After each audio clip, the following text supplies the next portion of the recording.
The Marlins have an absolute madman in their bullpen named Tyler Phillips, and it's awesome.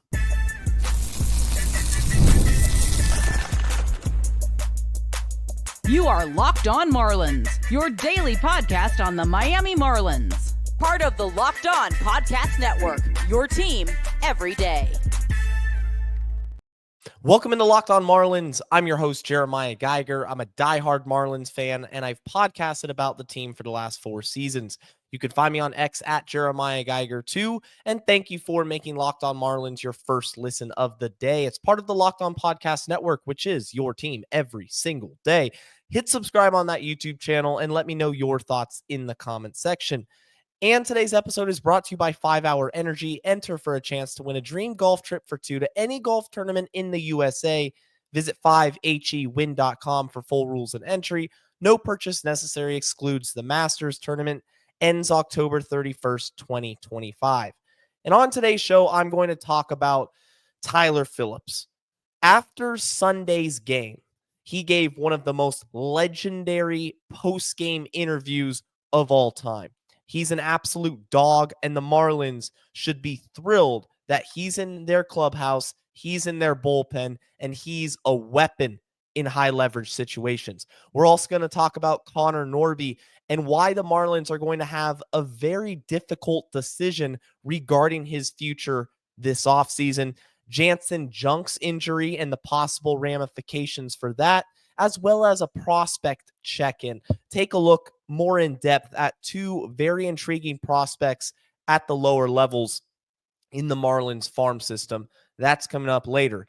But let's talk about Tyler Phillips right now. So first off, on Sunday's game, or during Sunday's game, I was watching it with the UK Marlins group. They got a group and they do watch parties, and thank you to Dave Hunt for inviting me on. We had a blast just sitting around watching the game all together virtually. Obviously, I'm in the US, they're in the UK, but we were just sitting there talking baseball, and we watched Tyler Phillips come in, set down the Blue Jays 1-2-3, get the save, and then post game, if you haven't watched it already, you need to pause the video, pause the podcast. If you're listening on Spotify or Apple or whatever platform you use, if you have not seen Tyler Phillips and his post-game interview with Steven Strom from the Marlins Radio Network, you need to do so immediately. It's incredible. And the main takeaway from it, Tyler Phillips is psycho. And I mean that in the best way possible. He is a dog, and you want him on your team. Pretty much to sum it up, to summarize, Steven Strom was asking him some questions, and Phillips was just giving him one-liner after one-liner. And he used the words, Steven asked him, why were you pissed off? And Tyler goes, I don't like hitters. Simple as that. I don't like them. Put it on a t-shirt. Make that your catchphrase. Let the bullpen, let all of them wear that. I mean, the guy hates the opposition. He just wants to dominate each and every time he steps on the mound. He lights a fire. There's a fire going on with him. He enters the game slapping himself in the face 3 or 4 times. The guy's insane. And that is the type of pitcher that you want in your organization. He's been really effective as well. This isn't just a show without production. Don't get me wrong. What he's doing is entertaining, and it's crazy and hectic, and I love it. It fires me up, but he backs it up with his performances on the mound as well. Let's go back to July.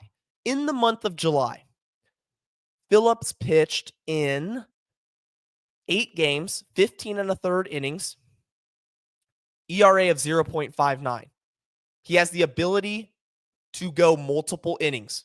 In July, there were 4 separate games in which he went 2 innings, or 5 separate games in which he went at least 2 innings, including one where he went 4 innings out of relief. He only gave up 1 run the entire month of July.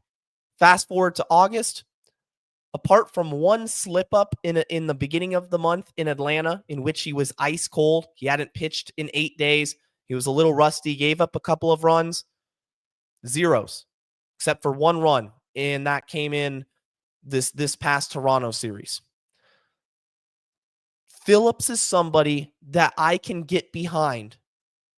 Clayton McCullough bringing out of the pen in high leverage situations the rest of the way.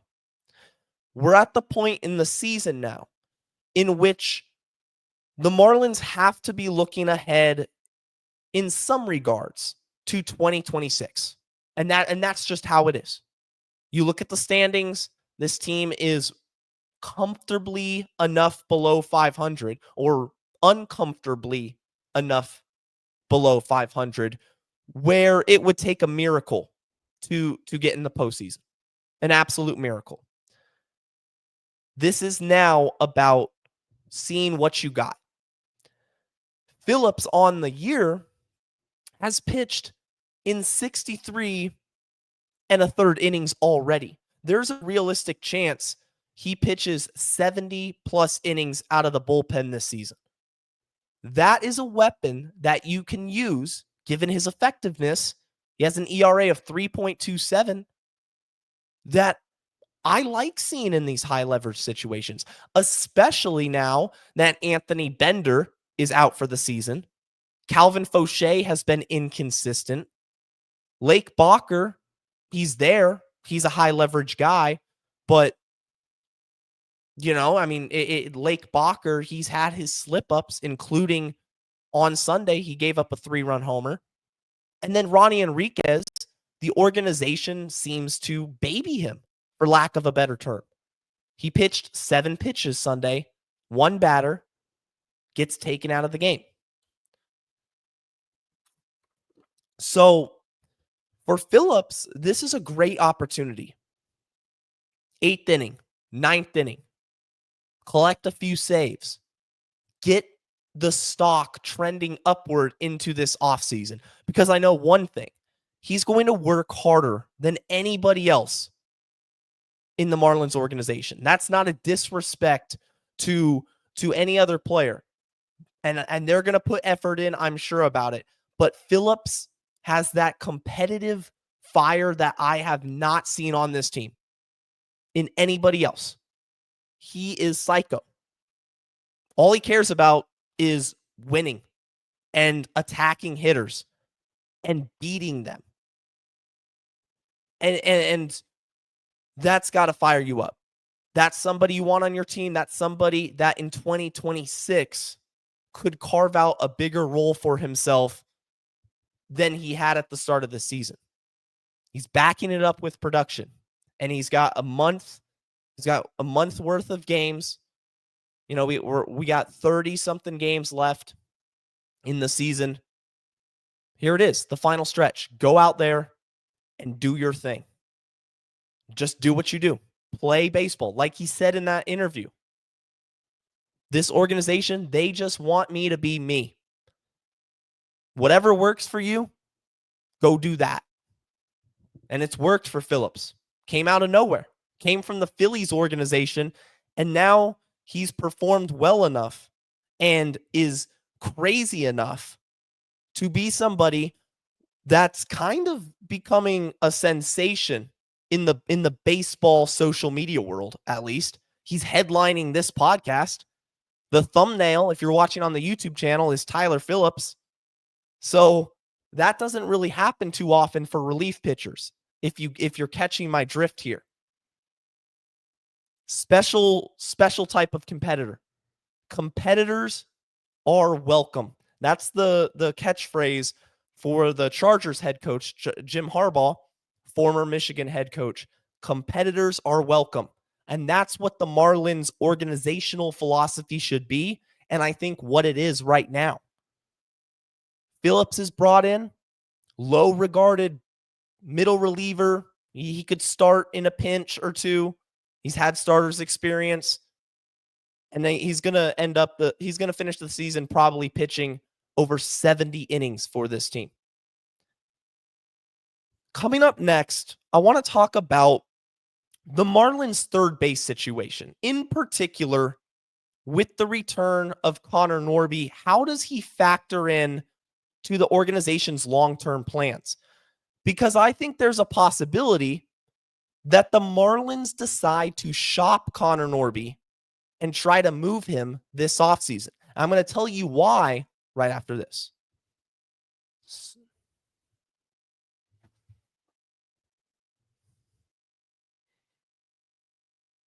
It's time to fuel it up and turn it up with 5-Hour Energy Transfusion.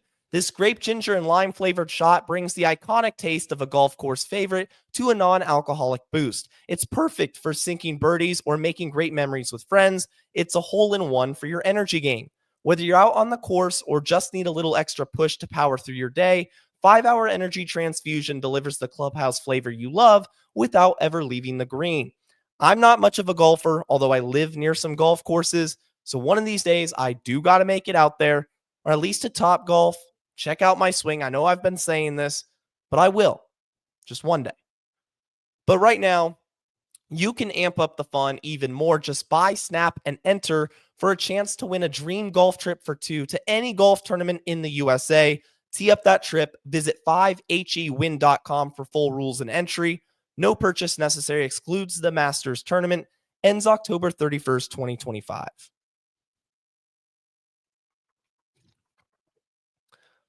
I appreciate all the everyday listeners making Locked On Marlins a part of your daily routine.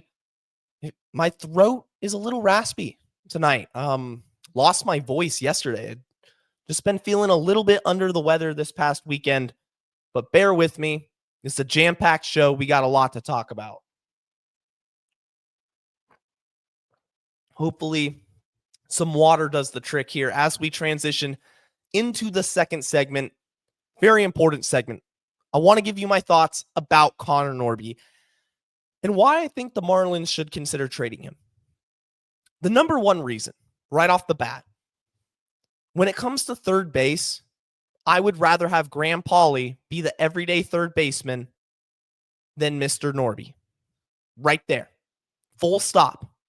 Graham Pauley has done enough defensively, proved to be an elite defender at the hot corner, and has gotten better offensively, gotten better at the plate to give me confidence heading into 2026 with him playing every day, or the majority, get the majority of the at-bats at third.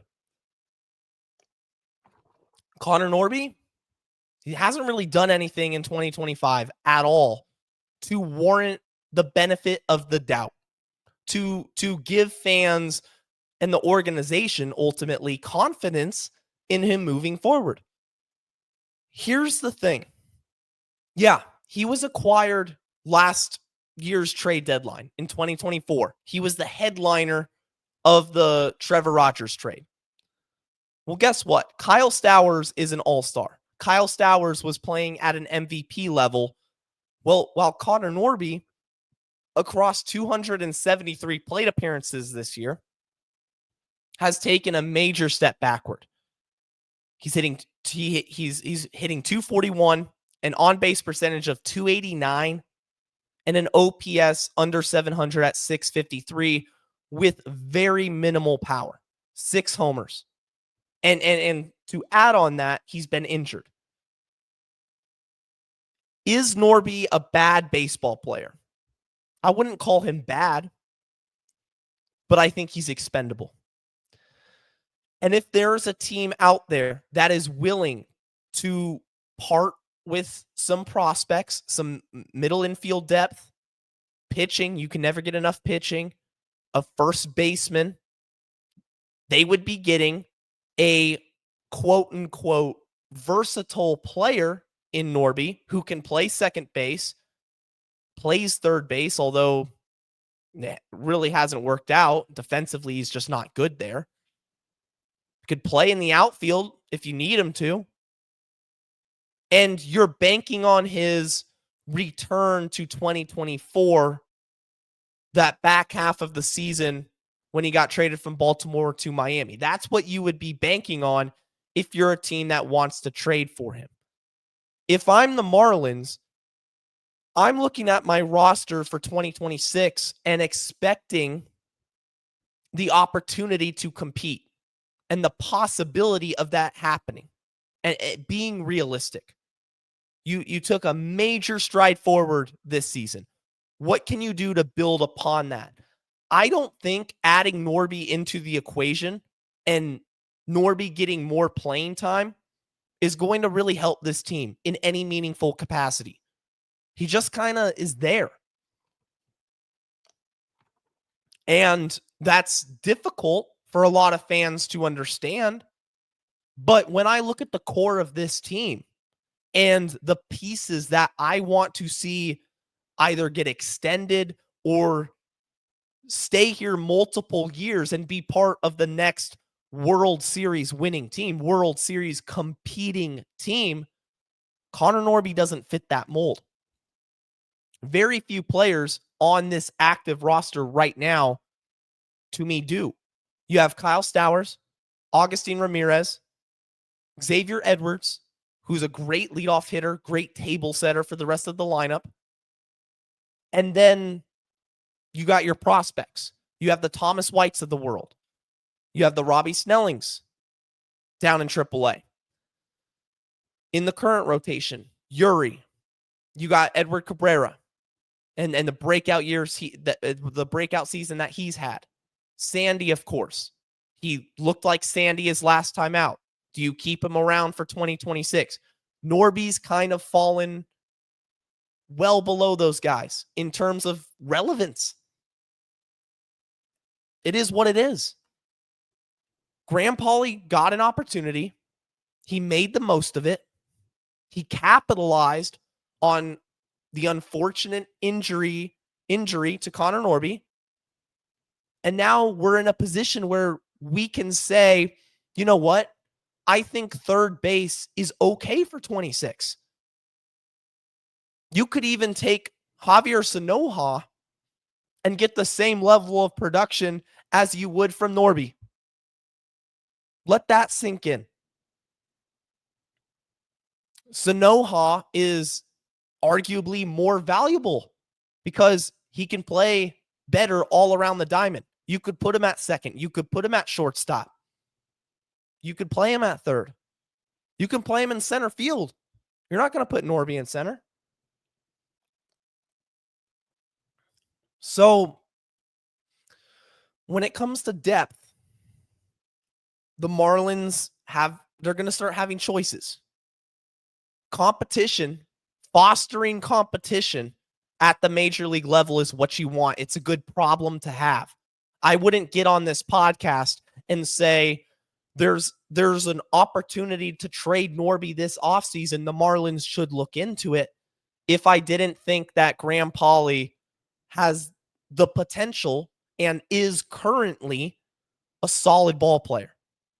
That's competition. When one guy goes down, it's the next man up.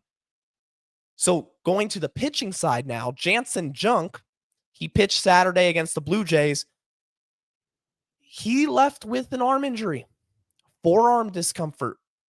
That's not good. That's not a good sign. And we're still waiting to hear the verdict. How long he's going to be out. If he's going to miss time at all, I hope he doesn't, because Junk's been a very solid find. But if he does, I think the most obvious answer for the Marlins would be to call up Adam Major. Major got one spot start earlier this season. He immediately got optioned back down to AAA. He does profile as more of a back-end starter, as more of a 4 or a 5, just with his stuff. It's not overwhelming. Robbie Snelling, if I could pick, that would be the replacement if Junk were to miss time, because he has nothing left to prove in the minor leagues. He's dominating AAA. Call him up. I want to see what he can do the last, give him 3 or 4 starts in September, and then see heading into 2026, he's got some experience at the major league level and at least one stripe on his belt. He got his cup of coffee in the major leagues, And now we're going to head into spring training with Robbie Snelling ultimately locked in and to the rotation. Because I think Snelling will break the opening day rotation next year. At least he should in terms of talent and overall potential. So that's where I stand with Jansen Junk and potential replacements for him. Now, coming up next, it's time to look at a couple of prospects. They're flying under the radar to the casual fan because they're in the low levels of the minor leagues. Now, those Marlins diehards, those sickos that listen to the podcast every day, that are in touch with the farm system and the various levels, they're going to be familiar with these names. And it's two players, pitcher Eliazar Dishmey and center fielder Esmil Valencia. I'm going to talk about them right after this. We have an important request. Locked On wants to hear from you. We've put together a survey to learn more about our listeners and make your favorite podcast even better. This is your chance to tell us what you like, what you don't, and answer questions about our advertising. So go to lockedonpodcast.com/survey to get started. Everyone who completes a survey will be entered for a chance to win one of 10 $100 Amazon gift cards. Again, that's lockedonpodcast.com/survey. You can also find the link in the show notes. Thank you for helping us out.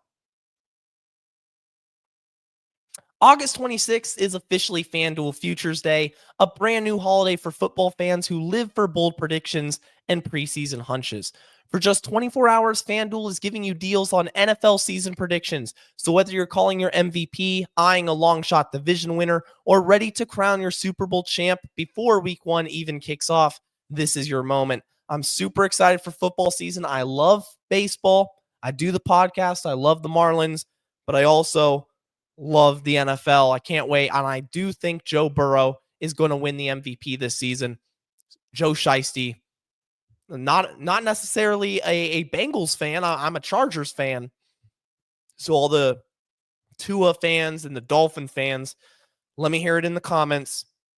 But I think Joe Burrow is going to win the MVP. And if you also think Burrow or another player is going to win it, visit the FanDuel app today and start planning those futures bets right now, because Futures Day is one day and one day only. FanDuel, play your game. If you're watching on the YouTube channel, hit that subscribe button, leave a like, leave a comment. But remember, wherever you are, you can listen to Locked On Marlins. We're on every major podcast platform out there. And now it's time for the prospect check-in. Eliazar Dishmey and Esmil Valencia. I want to start with Eliazar Dishmey. Dishmey is 20 years old, currently pitching for High A Beloit. He just got promoted there. On Saturday, he made his third start in High A. And so far, so good for Dishmey at this level. He throws a few pitches. He's got a sinker. His go-to secondary is his curveball. He's got a slider and a changeup. Dishmey, the first 3 starts, 14 innings, an ERA under 2, 1.93, with 20 strikeouts compared to just 3 walks. The key for him is control. Can he command his stuff well enough in order to truly be effective and still be a productive starter moving forward? I think he can. I think he's very polished. And I look at the promotion to Beloit. I don't see why not next season he gets promoted fairly early on in the year if he continues to do well against High A competition to Double A, a lot like Thomas White. Dishmey is underrated. When we talk about Marlins prospects, I usually refer to the big 2, Thomas White and Robbie Snelling. But Dishmey is not to be slept on. He's a really good pitcher that has shown tangible signs of improvement, especially just with production. He's gotten better at every level so far. You look at 2024 when he got promoted from rookie ball to Jupiter, essentially immediately. He just made 1 start in rookie ball last season, But in 15 starts, 16 games overall, he had an ERA of 5.63 for the Hammerheads. Fast forward to this season in Jupiter, 15 starts, 17 games overall, an ERA of 3.13 across 74 and 2/3 innings with 76 strikeouts. Now, through his first 3 starts, as I said, 20 strikeouts in 14 innings, and he's limiting runs. I really like this pitcher. And I'm excited to see what the organization continues to do with him. I think the Marlins org is somewhat of a pitching factory. And the number one rule in baseball is you can never have enough pitching because pitching is volatile and pitchers get hurt. These guys, not all of them are going to reach the major leagues and win a Cy Young award. There's going to be bumps in the road. There's going to be injuries. That's the unfortunate nature of the game. Tommy John surgery is so frequent. We just saw Yuri Perez have it. We saw Sandy Alcantara have it. So depth is there. There's never such a thing as not enough depth. So yeah, we have Thomas White, we have Robbie Snelling, and the focus is on them, and rightfully so. But in the lower levels, Dishmey, who just got promoted, I'm telling you, watch out for this kid. I think he's going to be really, really good, especially if he just continues to locate well and develops that changeup, continues to develop that slider. And maybe the Marlins tweak his arsenal. Maybe they it's sweeper university here. Maybe he starts throwing a sweeper. We'll see. But I'm excited to see, the 4 pitches that he's at least showcased continue to get better as he climbs up through the minor leagues. The second prospect I want to talk about, Esmil Valencia. So Valencia was acquired at the trade deadline this year in the Jesus Sanchez trade with the Houston Astros. The Astros sent 3 players. Ryan Gusto, who's currently in the majors for the Marlins. He got called up when Quantrill went down or was put on waivers. And then you got infielder Chase Jaworski and Esmil Valencia. Valencia has been on fire since he's joined the Marlins organization. Just on fire. In the 15 games that he's played, across 67 plate appearances with the Fish, he's got 3 bombs, hitting .362, slugging .603, and an OPS over 1,000. Now, what I do want to note, in those 15 games with the Marlins, 67 plate appearances, just a 9% strikeout rate. So he's making a lot of contact. When he was with the Astros organization, his strikeout rate was at 24.6%. So we're seeing some improvement there, although it is a very small sample size. If he can continue to make contact at a high clip and not strike out, avoid whiffing, then the Marlins are going to find themselves with a very special player on their hands. The other day, he hit a ball 112 miles an hour. That's a crazy good EV. He's not a big guy either. 5'10", 182 pounds, and he's 19 years old. There's more strength to be added. This is just the beginning for him. So if you're looking at the Jesus Sanchez trade as just, we traded him to the Astros. The Astros didn't really have a highly ranked farm system. We didn't get any top 100 prospects. That's not how you should look at this at all. You should be looking at this. The Marlins got a major league ready starter with Ryan Gusto. They got Esmil Valencia as well, who is my favorite player of all the 3 players the Marlins got in return. I think Valencia has the chance to be a very special, high-impact player. Now it's still early. He's still in low A. But so is Starlin Caba. Starlin Caba was the headline prospect the Marlins got in the Jesus Luzardo trade. And I'm more intrigued about Valencia and what he's doing right now. Because, like I said, if he cuts back on the strikeouts, and this isn't just a flash in the pan, then that raw EVs, the ability to hit the ball hard, that's going to translate into doubles. That's going to translate into more home runs. He already has 8 on the season, across 358 at-bats. He's got 8 homers, 51 RBIs, and he also can run 59 stolen bases this season. So he's got some wheels. You hit the ball hard, you got some wheels, then you're going to be an exciting prospect. And that is somebody you absolutely have to keep tabs with if you're a Marlins fan. So those are the 2 prospects I'm looking at. That's our prospect check-in for today. And that's going to do it for today's edition of Locked On Marlins. I appreciate you guys for tuning in, even when my voice isn't at its best. I hope you guys enjoyed the episode. Until next time, stay safe, stay locked on, and let's go fish.